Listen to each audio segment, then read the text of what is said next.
తెలంగాణలో సన్న బియ్యం పథకం ప్రారంభానికి ముహూర్తం ఖరారు. ఈ నెల 30న హుజూర్ నగర్ సభలో స్టార్ట్ చేయనున్న సీఎం రేవంత్ రెడ్డి. ఏప్రిల్ 1 నుంచి అన్ని రేషన్ దుకాణాల్లో పంపిణీ.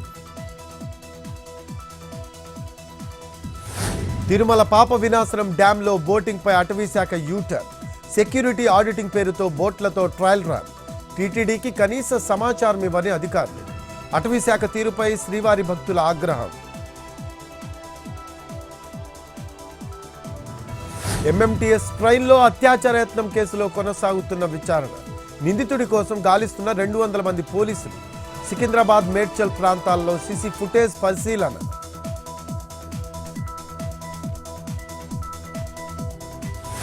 మన్నెం జిల్లా పెద్దమేరంగిలో ఏనుగుల బీభత్సం.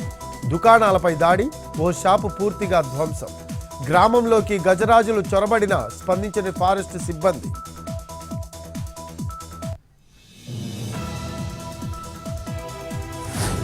నిర్మల్ జిల్లాలోని పలు దాబాల్లో మద్యం విక్రయాలు. ఏఎస్పీ రాజేష్ మీనా ఆధ్వర్యంలో ఆకస్మిక తనిఖీలు. పోలీసులను చూసి పరుగులు పెట్టిన మందుబాబులు.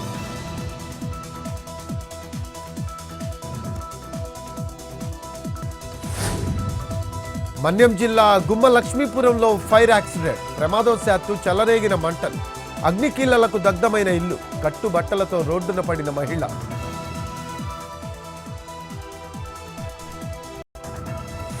రేపటి నుంచి 31 వరకు శ్రీశైలంలో ఉగాది మహోత్సవాలు.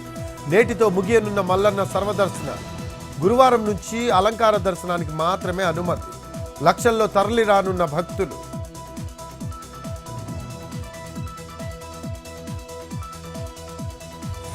తెలంగాణలో పెరగనున్న ఎండల తీవ్రత. వచ్చే 4 రోజులు మంటలే. సాధారణం కంటే 2 నుంచి 3 డిగ్రీలు పెరిగే ఛాన్స్. ప్రజలు జాగ్రత్తగా ఉండాలని వాతావరణ శాఖ సూచన.